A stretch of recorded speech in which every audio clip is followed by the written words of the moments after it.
Hi guys! So, maulan ngayon. Naririnig yung ulan dito sa atin. Pero ngayong vlog na to, na-miss ko kayo at ngayon na lang din ako nag-vlog.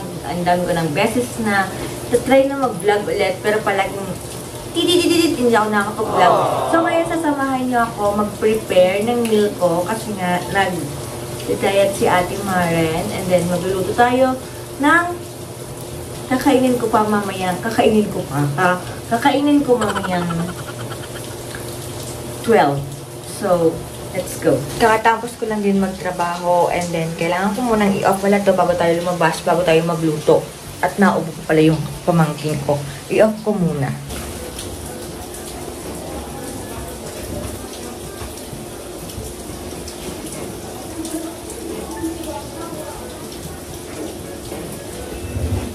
Tapos dito lang.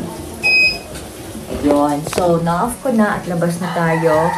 O, diba? Good morning pa lang. Tapos nag-live ako. Tapos parang hindi ko alam kung ano nangyayari kay Meta. So, let's go na. So, now, okay na. Nakalit tayo sa kusina namin. And then, share ko na rin sa inyo yung mga pinamili namin kahapon. Ayan, ang iba. Meron tayong mais. So, umaga para to kay Aljo. Kasi nirequest niya sa nanay ko. Yan yung nanay ko, guys. At eto pala, yung sa fiesta. Kasi Monday, fiesta sa amin dito. Kung saan holiday, Bonifacio Day, ganun. So, dito ako maglulutuan natin. Dito ulit. Diba? May share pala ako sa inyo. May share ako sa inyo, guys. Ano yung nangyari dito? Kasalanan ko to, guys, kasi nagluto ako na wala sa mind. Yung parang nagluto ako na wala sa sarili. Ganun. Ayan, guys. So, ngayon ang lulutuin ko ay Century Tuna. Ayan. Lutuin natin siya para sa aking meal. Mamaya, lulutuin ko lang in advance ko na. Gagawin ko siyang sisig. Sasalain ko lang, guys. Aalisin ko lang yung parang sauce. Kasi natin yung sauce, guys. Yung sabaw niya, aalisin lang natin. Pero masarap sana to kung may sabaw. Pero aalisin ko lang tong mga mantika niya.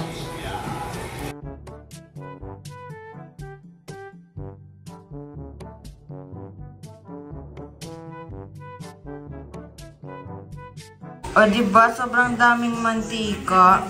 Ala, siya! Pa tayo dito ng gulay.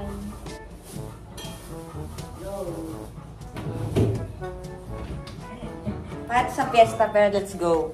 Dito tayo. Hugasan ko muna.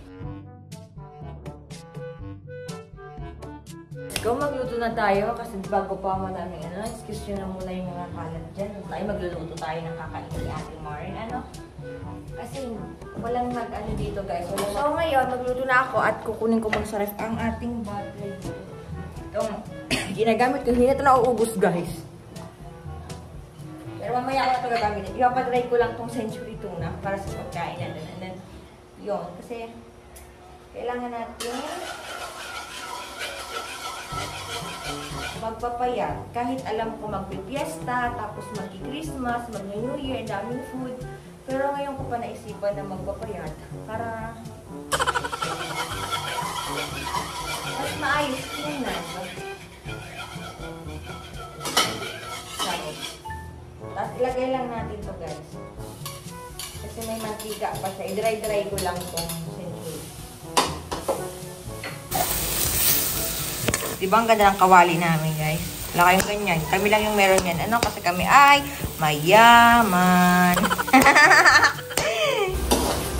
Try lang natin. Konti lang to, guys, kasi para lang to sa akin. Cheese. Ayan. Konti lang to. Natuna ko. Dry ko lang yan dyan. Sa gilid.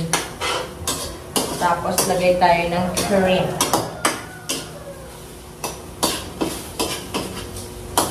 Tapos, lagay tayo ng konting butter, guys. Konting butter. Konting butter. Para may konting-konti lang. Kasi may mantika yung natin, Century Tuna. Konting-konti. Tayo, dito pa naman. Ayan. So, mix na natin ulit. Yun. After ito, guys, kaya na yung apoy mo kasi lalamunin ka. Lagay mo na itong mga fresh kanina. Bawang. At itong... Pero kung may acid, ano ka guys, huwag mo nang itry. Ako kung may acid ko, natry ko. Kasi okay naman yung acid ko. Pero sige. Tapos lagay tayo ng mayonnaise, Lady's Choice. And then, mekos lang natin yan. Just turn off the fire and then put some paminta, guys. Alright, put some paminta. And then, close mo na to kasi luto na yung sisig ko. Ayan. Hindi ko na rin nilagay ng mga pampalagay. Kung ano pa, basta yan, luto na yan. Pakita ko na sa inyo, minekos-mekos na natin yan. And then, nakalimutan pala ako sa aking little sisig yung aking, nakalimutan ko yung slice of my little, kontian lang guys. Patakayin lang ng konti. Konting-konti lang. Guys, ayun. Ayun. Konting-konti lang ganun. Kasi ito, pamilin ko pa talaga to for aking, drink ko. Ganun. Arte-arte, may drink, ha? Tapos, nagawa na ako ng itlog. Let's go para sa itlog. Birthday. Nung time kasi wala din akong makita. Salmon sana dapat yung gusto ko. Pero wala akong makita, guys. So, I'm done with my tuna. Century tuna. I'm done with my sisig. Okay, so hayaan na muna natin yung mga manok. Kasi ganun talaga yung probinsya sa lugar namin. At kahit dati pa naman when I start ako mag-vlogging, ganyan talaga yung background ko. So, ito yung mga halot cake. Pakalawa ko na ito, kasi ko na yung kawali. Nagluluto ako ng itlog. So, itlog naman ang ilalagay ni Ate Marian. Mag-sunny side up ako ng itlog. Kasi ang dami kong biniling itlog, guys. 2 tray. Cheese! Charis. Tapos ilagay ko na yung mantika namin 1 galon. Charis! Isang maliit na galon. So, dapat pala yung ginamit ko na lang yung used oil, no? Anyway, wala na pala akong olive oil. So, ito na lang. Ito na lang yung ang gamitin ko. So, oh my God, guys! Wala dito yung itlog. Puntahan natin yung itlog na... Ang itlog ko doon. Sabi ko si... Hala! Ng itlog! Jesus, kaya din na sa tindahan, guys. Ako bumili nito. Tapos nilagay sa tindahan. Nilagay sa tindahan yung itlog ko, guys. What the F? Ang liliit. So, dito lang ako. Dalawa lang. Tininda na nga, Lodi. Nilagay na sa tindahan. Ititinda na ata. Guys! Pagkain ko binibenta na. Let's go. Yan talaga dito sa bahay namin. Gustos ko. Benta yarn. Ay, ayoko na lang bumili ng itlog. Kukuha na ako dyan. Lagi ko na experience dito sa lugar namin. Sa lugar namin? Ba't namin? Diba? Ang sad. Ay! Lagay na ako ng liting ito. Ito lang.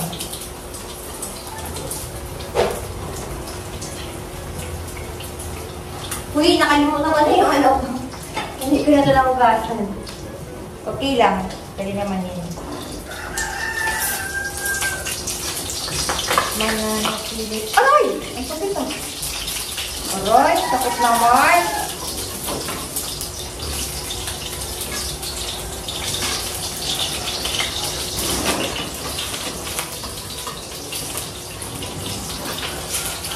Pinaikot-ikot. Okay, lalagyan natin dito. Then next. This is so perfect for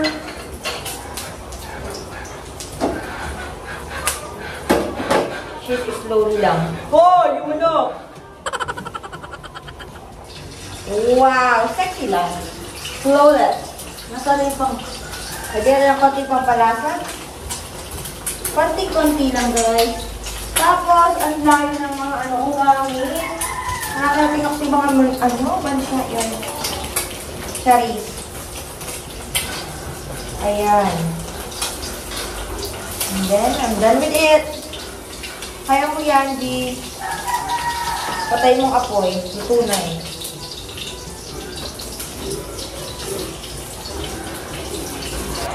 Okay na to.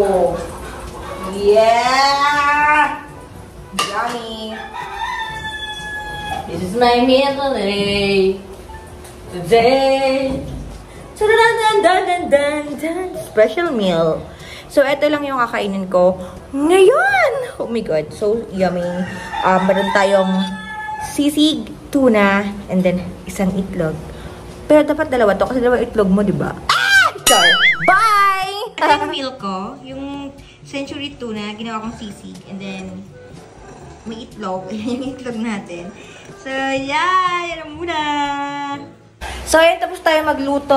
Patayin natin yung ilaw. And then, doon na tayo mag-chika. Tapos na rin ako mga kakainin ko. Andyan na. So, mamaya ko pa siya kakainin. Mga around something like 12. Kasi, nag-16 hours lang ako ngayon para sa aking diet. Kasi nga, Lodi Cake share ko sa inyo. Wait lang, guys. So, yan, share ko. Aray ko, naipit ako. So, yun. Wait lang. So, yun, share ko sa inyo na galing sa Ate Marin kay America.